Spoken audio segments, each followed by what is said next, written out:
Picture a factory floor in Guangdong province. 40 workers on a line. Fabric rolls moving through cutters, then stitchers, then folders. A finished polo shirt drops into a box every 4 minutes. That shirt will retail for $100. It just costs $12 to make. Before you write that off as a Bangladesh problem or a fast fashion problem, understand what it really is. A math problem that every brand on this list has solved, and solved entirely in their favor. Today, you are getting the full accounting. Not just the names of the brands overcharging you, but the one portable rule you will walk away with that works on any price tag you ever see again. By the end, you will not need a list. You will need 3 questions. But first, think of the most expensive item in your wardrobe right now. Do you know what it costs to make? Hold that number. You are about to find out how far off you probably are. Here is the scene the brand does not want you to picture.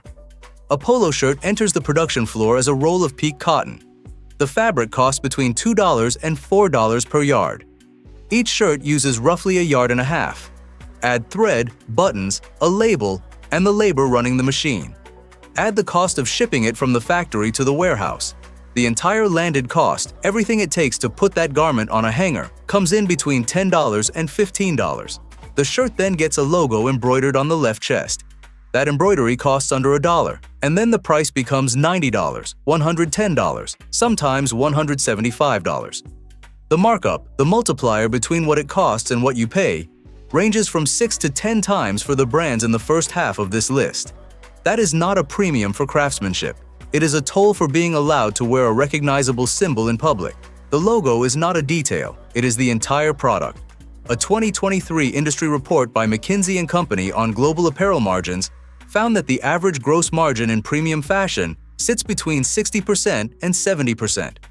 That means for every $100 you hand over, the brand keeps $60 to $70 before a single operating cost is paid. The fabric, the labor, the factory, all of it fits inside the remaining $30.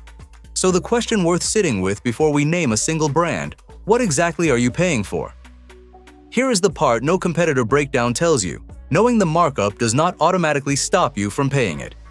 Behavioral economists call it the halo effect. When a brand successfully associates itself with status, quality, or aspiration, your brain transfers that association to the physical object, regardless of what the object is actually made of. A polyester shirt with a famous last name triggers the same neural reward pathway as a well-constructed garment from a respected craftsman. Your brain does not inspect the fabric weight. It reads the Q on the label. Cornell University researchers, in a series of experiments published in the Journal of Consumer Research, found that people consistently rated identically made wines as higher quality when told they were more expensive. The same mechanism runs through fashion. The $90 Armani exchange shirt and the $12 shirt produced on the same factory line are evaluated differently before a single thread is touched, because the label is the first thing processed. Perception sets the price before the product ever does. There is also what economist Thorstein Veblen documented in his 1899 work, The Theory of the Leisure Class. Conspicuous consumption. Spending visibly on luxury signals social standing. The logo is not decoration. It is a social broadcast. When you wear a polo with a certain horse or a shirt with a specific crocodile, you are sending a signal, and the brand charges you for the transmission fee. Understanding this does not make you immune to it, but it does give you a tool, the ability to ask, before every purchase, whether you are buying the garment or buying the signal. Ted Baker's current business model can be summarized in one sentence. The company sells the right to use its name and collects a royalty on everything manufactured under it. In 2022, Authentic Brands Group acquired Ted Baker and restructured it as a pure licensing operation. The in-house design team, the quality control department, the manufacturing relationships, all gone. Today, United Legwear handles menswear in North America. Aldo Group manages footwear and leather goods. A satellite creative team maintains branding guidelines. The brand travels across the globe on paper agreements. The oversight does not follow. Take their Chelsea boots. Retail price, $190. The leather used is corrected grain, the lowest usable grade in the leather hierarchy. To produce it, manufacturers sand, buff, and refinish the surface to hide natural flaws. It costs approximately 40% less to source than full-grain leather. Estimated production cost on those boots, $25 to $35. 5 to 7 times markup on leather that cracks within a year. Consumer reviews from Trustpilot and Reddit threads across 2023 and 2024 document consistent failures. Glue separating on $200 shoes within weeks, stitching unraveling after a few months of regular wear. Products marketed as Italian-made with Vietnam stamps inside. When a brand exists only as a name on a licensing agreement, quality control becomes someone else's problem. Actionable step: before buying any brand, search the company name plus Authentic Brands Group. If it appears, the brand is a licensing vehicle, not a manufacturer. The Armani Group operates a deliberate brand hierarchy. At the top, Giorgio Armani, with handcrafted suits starting above $3,000. In the middle, Emporio Armani, aspirational ready-to-wear. At the bottom, Armani Exchange, the volume play designed to capture younger, price-sensitive buyers who want the name at a fraction of the cost. Pick up an Armani Exchange top and check the label. The standard composition runs 83% polyester, 17% viscose. That blend costs a manufacturer between $8 and $12 per unit to produce. The shirt retails for $60 to $90. The gap between those two figures is not craftsmanship, it is the cost of renting the Armani surname for an afternoon. This is a textbook example of brand architecture used as a pricing instrument. The halo from Giorgio Armani's decades of genuine tailoring gets borrowed by the sub-brand, and the customer pays for reflected prestige while receiving mass-produced synthetics. A $90 polyester shirt is not inherently dishonest. A $90 polyester shirt sold as Armani is a different transaction entirely. For context, Uniqlo sells Supima-grade cotton shirts, a fiber covering less than 1% of the world's cotton harvest, for under $25. Armani Exchange, at 3 to 4 times that price, offers uncertified polyester with no published fabric specification. Before buying any sub-brand, look up the parent company's full brand list. The tier you are buying from tells you everything the label will not. Remove the crocodile. Take a standard Lacoste polo and a $25 polo from any mid-market retailer. Set them side by side. Same peak cotton weave, a pattern so widely used it appears across the entire price spectrum from budget to boutique. Same construction method. Comparable fabric weight. Could you tell which costs $100 and which costs $25? Most people, in blind tests, cannot. A 2019 study from researchers at the University of Warwick examining consumer perceptions of branded versus unbranded goods found that blind tactile assessments of fabric quality showed no statistically significant preference for the premium labeled item when logos were removed.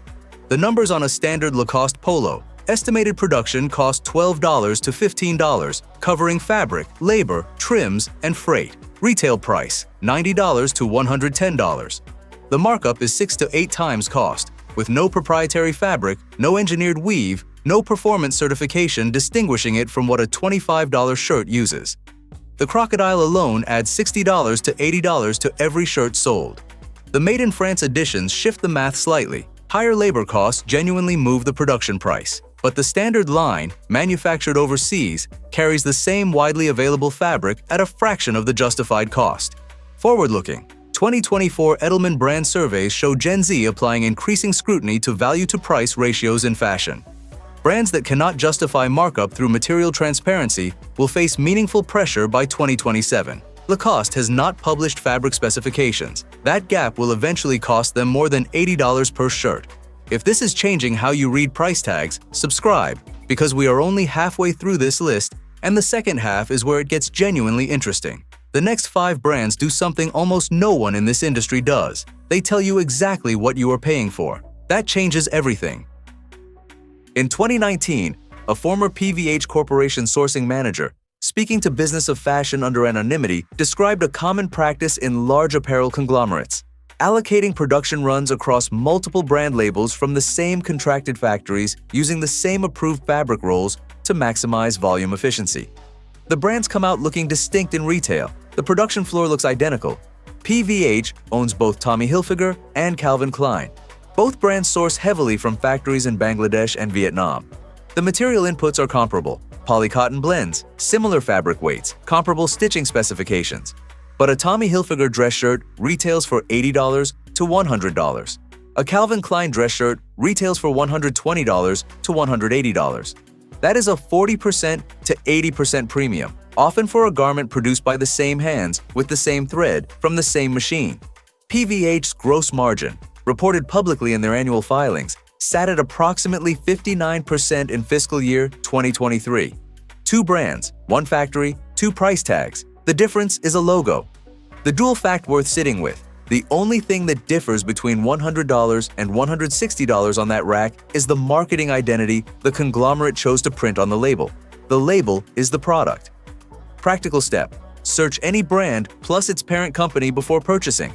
If 2 brands you are comparing share a conglomerate owner, PVH, Tapestry, Capri Holdings, production overlap is likely. Compare material specifications directly, not positioning. In 2024, Hugo Boss spent $330 million on global advertising, 7.2% of total revenue per the company's published annual report. That translates to roughly $1 advertising dollar for every dollar spent constructing the garment. You are not just buying a suit, you are funding the campaign that convinced you to buy it. A Hugo Boss suit retails for $250 to $450. Production cost sits between $40 and $65. But the construction method is where the real story lives. Most Hugo Boss suits use fused construction. The interlining is glued to the outer fabric rather than stitched into a floating canvas. Fused suits are cheaper to produce and faster to assemble. They are also significantly more prone to delamination, the process by which the glue degrades, the chest panel bubbles, and the shape warps after a handful of dry cleanings. At $400, the money divides almost evenly. Half builds the garment, half builds the brand. You're wearing an advertisement that happens to have sleeves. For comparison, and we will reach suit supply shortly, a canvased suit at a similar or lower price uses stitched interlining that molds to your body over time and survives dry cleaning without structural failure. The construction method is the difference between a suit that improves with wear and one that deteriorates from it. Trend to note: as suit purchases become genuinely considered investments, the longevity gap between fused and canvased construction matters more. A suit that bubbles after 3 dry cleanings is not a $400 suit, it is a $400 rental.